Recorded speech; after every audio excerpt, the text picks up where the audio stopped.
इस दुनिया में ऐसे बहुत ही कम स्टूडेंट होंगे जिनको ये प्रॉब्लम नहीं होगी कि पढ़ा हुआ याद नहीं रहता। हम पढ़ तो लेते हैं लेकिन फिर भूल जाते हैं। तो अगर हम भूल जाते हैं तो फिर हमारे पढ़ने का मतलब क्या निकला? ऐसे में सारी मेहनत बेकार चली जाती है। वैसे पहले मैं आपको बता दूं कि अगर आप पढ़ा हुआ याद नहीं रख पाते हैं तो इसका मतलब ये बिल्कुल भी नहीं है कि आपका दिमाग कमज़ोर है। सोचो, अगर आपका दिमाग हर चीज़ को याद रखने लग जाए तो एक दिन में हमारे साथ में कितनी चीज़ें होती है। दिमाग का कचरा हो जाएगा अगर दिमाग सारी बातों को याद रखने लग जाए तो। वैसे हमारा मेन टॉपिक है कि हम पढ़ा हुआ याद कैसे रखें। अगर इस प्रॉब्लम का सोल्यूशन निकल गया तो आपका टाइम भी बचेगा और आपको रिजल्ट भी बहुत ज़्यादा मिलेगा। पढ़ा हुआ सब कुछ याद रखना मुश्किल है, लेकिन फिर भी काफ़ी हद तक हम इसे कंट्रोल कर सकते हैं, लेकिन पूरी तरीके से नहीं। मैं आपको 3 तरीके बताने वाला हूँ। अगर आप यूट्यूब और गूगल पर सर्च करोगे तो आपको कई सारी टिप्स मिल जाएगी, लेकिन ये जो टिप्स मैं आपको बता रहा हूँ ये मेरे पर्सनल एक्सपीरियंस से और काफ़ी रिसर्च करने के बाद मैं आपको बता रहा हूँ। आप यकीन मानिए कि ये 3 टिप्स इतनी ज़्यादा इफेक्टिव है कि इनको यूज़ करने के बाद आपका टाइम भी बचेगा और आपको रिजल्ट भी 2 गुना मिलेगा। तो पहला जो पॉइंट है वो है स्टडी लेस स्टडी गुड। भले ही कम पढ़ो लेकिन अच्छा पढ़ो। विल परेटो ने इस दुनिया को एक महान सिद्धांत दिया जिसे कहा जाता है 80-20 का रूल्स। इन्होंने एक ऐसा नियम दिया जो कि दुनिया की हर वस्तु में हर जगह पाया जाता है। इन्होंने बताया कि आपके 20% एफर्ट्स आपके 80% रिजल्ट में कन्वर्ट होते हैं। इनका कहना है कि आप सिर्फ 20% चीज़ों पर फोकस करो, आपको 80% रिजल्ट सिर्फ इन्हीं से मिलेंगे। एग्जाम्पल के लिए विल परेटो बताते हैं कि दुनिया का 80% पैसा और ज़मीन इस दुनिया के 20% लोगों के पास में है। 80% क्राइम इस दुनिया के 20% लोग करते हैं। 80% ट्रैफिक इस दुनिया के 20% रोड पर होता है। और 80% टाइम हम 20% कपड़े पहनते हैं। और इस दुनिया की 80% एल्कोहल यानी शराब इस दुनिया के 20% शराबी पी जाते हैं। 80% भोजन इस दुनिया की 20% जमीन से निकलता है। 80% बारिश इस दुनिया के 20% बादलों से होती है। इस दुनिया के 80% इन्वेंशन इस दुनिया के 20% साइंटिस्ट ने किए हैं। और सिर्फ यहीं तक नहीं, यही आंकड़ा हमारे अपने यूट्यूब चैनल पर भी लागू होता है। 80% वॉच टाइम उन लोगों से आता है जिन्होंने इस चैनल को सब्सक्राइब नहीं किया है। कहीं आप भी तो उन 80% लोगों में से नहीं हो।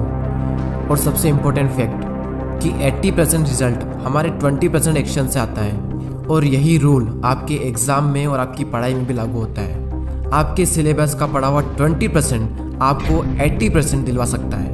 तो आप 20% मोस्ट इम्पोर्टेंट चीज़ों को निकालें और उनको पढ़ें, और वही 20% चीज़ें आपको 80% रिजल्ट दिलवा सकती है। और आपने जो 20% निकाला है वो आपके सिलेबस के कंपैरिजन में बहुत ही कम है। तो ये जो कम है ना, इसको बहुत ही अच्छे से करो। और यही था हमारा first point, study less and study good. दोस्तों, मैंने भी कई बार ये गलती की है कि जितना पढ़ना होता है उससे हम कई गुना ज़्यादा पढ़ते हैं, और इसका रिजल्ट ये होता है कि हमें जो याद रखना चाहिए वो भी हम भूल जाते हैं। एग्ज़ाम में अब वैसे भी ज़्यादा दिन नहीं बचे, तो आप इस रूल को यूज़ करके काफ़ी अच्छा रिजल्ट पा सकते हैं। अब नेक्स्ट जो पॉइंट है वो है स्टडी इन मॉर्निंग। और ये जो पॉइंट है ना, ये मेरा फेवरेट पॉइंट है, क्योंकि मैंने अपनी लाइफ की ज़्यादातर पढ़ाई सुबह ही की है।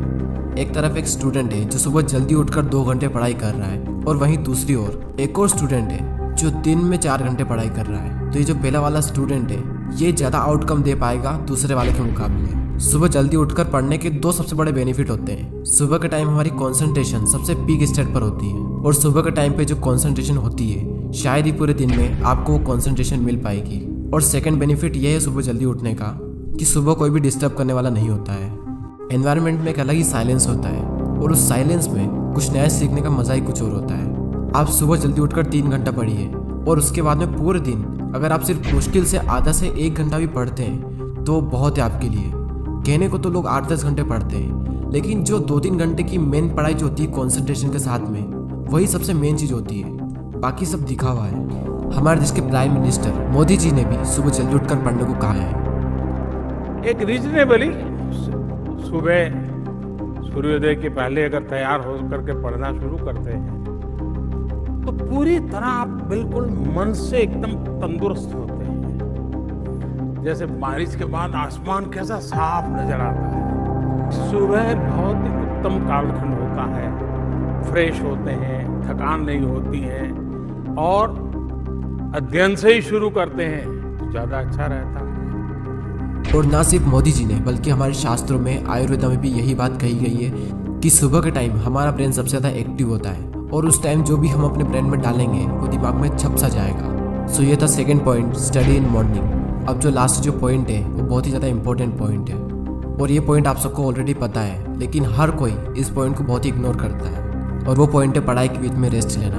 कुछ लोग होते हैं जो रेस्ट ही नहीं लेते हैं, और कुछ लोग ऐसे होते हैं जो बहुत लंबा रेस्ट लेते हैं, और इस बीच में कुछ लोग ऐसे होते हैं जिनकी पूरी ज़िंदगी रेस्ट लेने में निकल जाती है, और एंड में वो खुद रेस्ट इन पीस हो जाते हैं। पढ़ाई के बीच में कितना रेस्ट लेना चाहिए ये मैं आपको नहीं बताने वाला, ये आप खुद तय करें अपने अकॉर्डिंग। आपको फिर से एनर्जी प्रोड्यूस करने के लिए कितना टाइम चाहिए ये आपको आपके अलावा कोई नहीं बता सकता। जितनी इंपॉर्टेंस हम अपनी पढ़ाई को देते हैं उतनी ही ज़्यादा इंपॉर्टेंस हमें रेस्ट को भी देनी चाहिए, क्योंकि रेस्ट ही वो चीज़ है जिसकी वजह से हम पढ़ पा रहे हैं। हम एक दिन में जागते भी हैं और सोते भी हैं, तो उसी तरीके से अगर आप काम कर रहे हैं तो काम के बीच में रेस्ट लेना भी बहुत ज़रूरी है। और हाँ, ये गलती बिल्कुल मत करना कि अगर आपका एक बार पढ़ाई में मन लग गया तो लगातार बढ़े जा रहे हैं, लेकिन बाद में एक टाइम ऐसा आएगा जब आपका बिल्कुल भी मन नहीं लगेगा रेस्ट लेने के बाद भी। जब एक बार पढ़ाई में मन लग जाता है तो हम इतना पढ़ते हैं कि हम अपने दिमाग को ही पूरी तरीके से थका देते हैं, और हालत ऐसी हो जाती है कि फिर से पढ़ने का मन ही नहीं करता। आपने पढ़ना शुरू किया, आपका मन लगा, अब थोड़ी देर बाद आपको रेस्ट लेना चाहिए, लेकिन आपको लगता है कि मैं भी और पढ़ सकता हूँ, तो उस फीलिंग को बनाए रखें और रेस्ट लें, और फिर दोबारा उसी फीलिंग के साथ में अपनी पढ़ाई शुरू कर दें। अगर आप चाहें तो आप पोमोडोरो टेक्निक का यूज़ भी कर सकते हैं। पोमोडोरो एक बहुत ही सिंपल टेक्निक है। आपको जो भी काम करना है उस काम को आपको 25-25 मिनट के 4 ब्लॉक्स में डिवाइड करना है, और हर 25 मिनट के ब्लॉक्स में आपको 5 मिनट का ब्रेक लेना है, और 1 घंटा होने के बाद में आपको 15 मिनट का रेस्ट लेना है, और फिर से आपको यही सब करना है। और इस टेक्निक का यूज़ करके आप काफ़ी लंबे टाइम तक और काफ़ी अच्छे से स्टडी कर सकते हैं। और ना सिर्फ स्टडी बल्कि आप अपने किसी भी काम में इस टेक्निक को यूज़ कर सकते हैं। और इस टेक्निक को यूज़ करने के लिए प्ले स्टोर पर कई सारी एप्लीकेशन है, आपको जो भी अच्छी लगे वो एप्लीकेशन आप डाउनलोड कर सकते हैं। चलिए अब हम उन तीनों पॉइंट्स को एक साथ देख लेते हैं, और ये भी देख लेते हैं कि हमने इस पूरी वीडियो में क्या सीखा। हमारा जो मेन टॉपिक था वो ये था कि पढ़ा हुआ याद कैसे रखें, और उसके सॉल्यूशन के लिए हमने 3 पॉइंट्स देखे, जिसमें से पहला है study less study good, second है स्टडी इन मॉर्निंग, और थर्ड है रेस्ट लेना। फर्स्ट पॉइंट में हमने 80-20 के प्रिंसिपल को समझा कि किस तरीके से आपको 80% रिजल्ट आपके अपने 20% काम से मिलेंगे, और साथ ही हमने ये सीखा कि आपको फोकस करना चाहिए अपनी 20% स्टडी पर जो आपको 80% रिजल्ट दिला सकती है। सेकंड पॉइंट था कि स्टडी इन मॉर्निंग, यानी कि सुबह उठकर पढ़ो, और इस पॉइंट में हमने देखा कि किस तरीके से आप जल्दी उठकर हाई कंसंट्रेशन वाली स्टडी कर सकते हो। और थर्ड पॉइंट है स्टडी के बीच में ब्रेक लेना, और इस पॉइंट में हमने रेस्ट की इंपॉर्टेंस को जाना। जितना इंपॉर्टेंट जागना होता है उतना इंपॉर्टेंट सोना होता है, उसी तरीके से जितना इंपॉर्टेंट काम करना होता है उतना ही इंपॉर्टेंट रेस्ट लेना भी होता है। और थर्ड पॉइंट में ही हमने पोमोडोरो टेक्निक के बारे में जाना।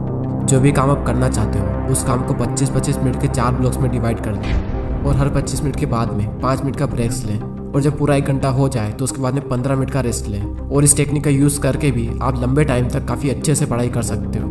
और दोस्तों, अगर आपने पूरे साल पढ़ाई नहीं की है तो अब भी आपके पास में टाइम है, क्योंकि वो किसी ने क्या खूब बात कही है कि जो हो गया उसे सोचा नहीं करते, जो मिल गया उसे खोया नहीं करते। सफलता उन्हें ही हासिल होती है जो वक्त और हालातों पर रोया नहीं करते। अगर आप अब भी शुरू करते हो और दिल लगा कर मेहनत करते हो तो अब भी आप कई लोगों से आगे निकल सकते हो। बस मेहनत खामोशी से कीजिए, और इतनी मेहनत करो कि आपकी सफलता शोर मचा दे। अब वैसे ही बहुत टाइम निकल चुका है और एग्ज़ाम बहुत नज़दीक है, और जब इतना कम टाइम बचा है तो बैठे बैठे ज़िंदगी बर्बाद ना कीजिए, क्योंकि ये ज़िंदगी मिलती है कुछ कर दिखाने के लिए। रोके अगर आसमान हमारे रास्ते को तो तैयार हो जाओ आसमान झुकाने के लिए। अब बात आती है उन 80% लोगों की जो वीडियो तो देखते हैं लेकिन सब्सक्राइब नहीं करते। यूट्यूब पर आपको वीडियो बिल्कुल फ्री में मिल रहा है, और सब्सक्राइब करने का भी यूट्यूब आपसे पैसा नहीं लेता है, तो फिर मैं ये सोचता हूँ कि आप सब्सक्राइब क्यों नहीं करते। दोस्तों, बहुत मेहनत लगती है वीडियोस बनाने में। आपका एक सब्सक्राइब और एक कमेंट मुझे बहुत मोटिवेट करता है आने वाले टाइम में इससे भी अच्छे वीडियोस बनाने के लिए। मैं लेता हूँ आपसे अलविदा। Thanks for watching.